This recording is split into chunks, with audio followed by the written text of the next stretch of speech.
একটা বড় ছুরি নিয়ে দেখো বসে পড়েছি আজকে লেবু মাখা করব বলে।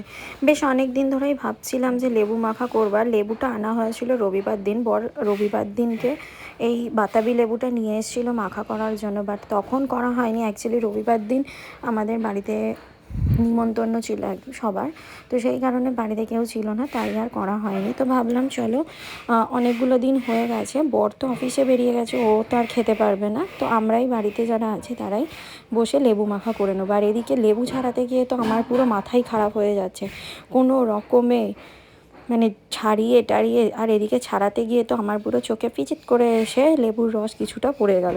তারপর অনেক কষ্ট করে লেবুটাকে শেষমেশ যুদ্ধ করার মতো একটা পরিস্থিতি তৈরি করে আমি আমার যে লেবুটা ছিল সেইটাকে ছাড়ালাম। হ্যাঁ, তবে গোটা লেবুটাকে ছাড়াইনি, কেন কি গোটা লেবুটাকে খেতে পারবো না, আর আমাদের বাড়িতে এত সবাই নেই যে খেয়ে নিতে পারবে। মেয়েও এদিকে স্কুলে বেরিয়েছে, মেয়েও খুব একটা পছন্দ করে না খেতে, ওই জোর করে আর কি যেটুকুনি খাওয়ানো যায়। তো এদিকে দেখো মোটামুটি আমার লেবু ছাড়ানো কমপ্লিট হয়ে গেছে।